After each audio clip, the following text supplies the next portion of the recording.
Do we want to do anything regarding sort of how that began to grow and how in Christianity today we have this idea that, you mentioned it earlier, but biblically, where do we get this idea of God and Satan being in a war against each other versus Satan being, in other words, is there something that we can go to that would give confirmation for the idea that there's a battle between the two?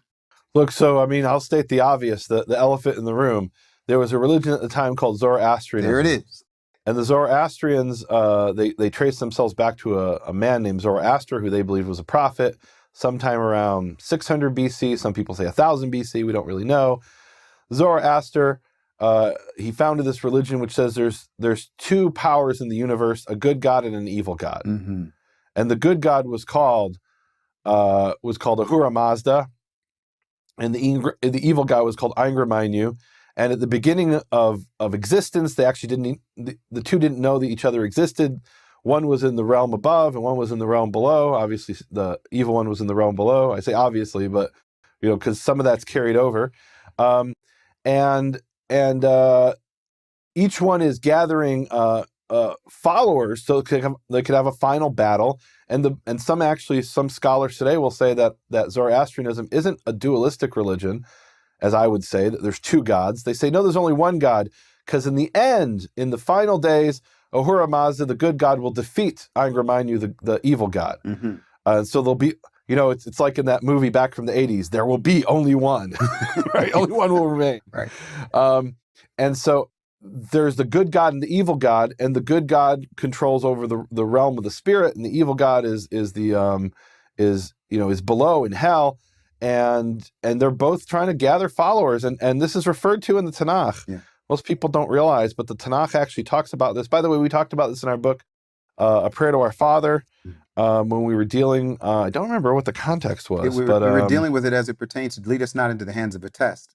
Ah, okay. Yeah.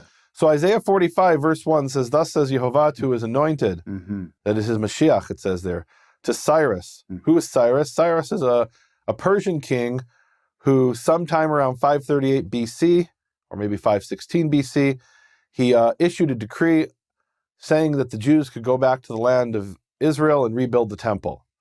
So Isaiah lives around 700 BC, around 140 years before Cyrus, or before this particular event of Cyrus. Cyrus hasn't even been born.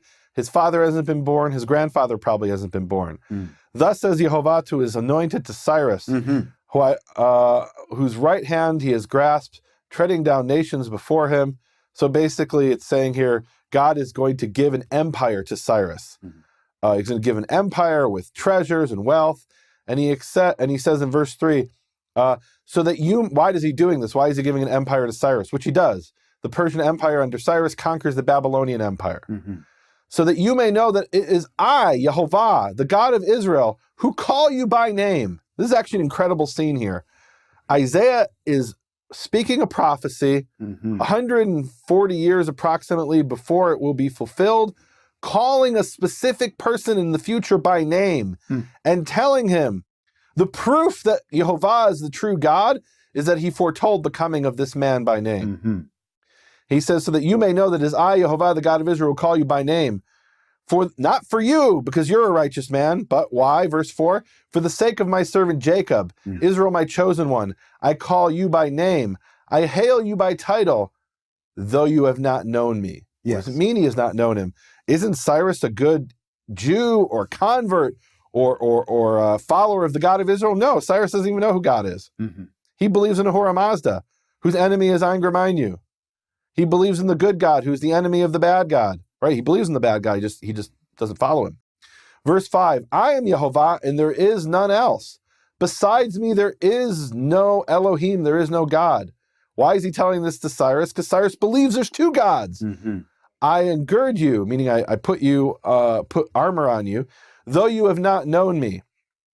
And then he says, so they may know from the east to the west. And literally it says, from the rising of the sun to the place of its setting, that there is none but me.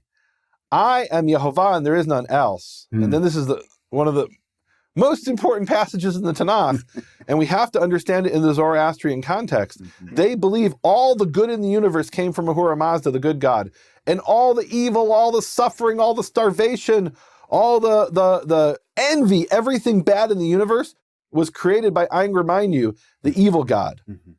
And here, in direct response to that, Yehovah says, I form light. I'll read it in Hebrew. Yotzer or, I am he who creates light, uvoreh choshech, who forms light and creates darkness. Oseh shalom, who makes peace, uvoreh ra, and he who creates evil. It says in Isaiah 45:7 in the Hebrew that Yehovah creates evil. He says, Ani Yehovah oseh chol ele. I am Yehovah who does all these things. Why is he telling Cyrus that? Because Cyrus believes all the suffering and evil and mean-spiritedness and everything bad in the universe is not the creation of the good God, it's the creation of the bad God. And Yehovah says, I create everything. So Nehemia, one of the things that was so powerful about us doing the book together was when we got to this section, this idea of God's kingdom, and we'll get to that later when we get to, hopefully, if we get to past the pilot episodes. But the thing that changes it for me, and it changed me radically, was when I first became a part of the Christian understanding. I understood that there was the one that was going to tempt me. He was called the devil, and the one that was going to bless me, and that was God. And then I get to this passage in Matthew, and of course, as I was saying earlier, there's some things that change. One of the things that changes is, what is the role of the Satan? Is this like a movie where co-starring Yehovah and Satan, also starring Yeshua? Well, it's interesting that you say co-starring, because our format for movies and for television is you have the protagonist and the antagonist. Yes. The protagonist is good, and then the antagonist is bad. Right. And then they have this subgenre where sometimes the protagonist is a bad guy, right? But what you're saying is that format is the way that many people look at God's role in history, that God is the good one, and then there's an evil one, there's the antagonist. So Isaiah changes the game for me when all of a sudden in my English Bible, it won't say he creates evil. In Hebrew, it says he creates evil. Now, I don't know if with Tap if you can give a couple English versions, maybe the NIV would be one. Oh, yeah, they completely Could you give us a couple English versions that take that same phrase that you just gave us, but they change that word evil to something else? They completely whitewash it because they don't want to say that God creates evil. So the JPS from 1985, I form light and create darkness. I make weal and create woe. I don't even know what weal and woe are. And then here NIV has, I bring prosperity. Whoo, prosperity. He says, he makes peace, literally. I bring prosperity and create disaster. Well, that's already a little bit more dangerous. God creates disaster. What's going on there? And the King James says, I make peace and create evil. The King James isn't afraid to say it. Yeah. Right? It's saying what it's actually there. I mean, sometimes, King James gets a bad rap. Sometimes it'll have what's closest to the actual Hebrew. Gotta like that KJV. Yeah, well, okay, but the New King James, which is just supposed to be updating the language of the King James, supposed to be doing nothing else. I make peace and create calamity. Ooh, God is Calamity Jane. Okay. Like, really? What? Well, and then the NET says, the one who brings about peace and creates calamity. And then they have a long note to say how, actually God creates evil.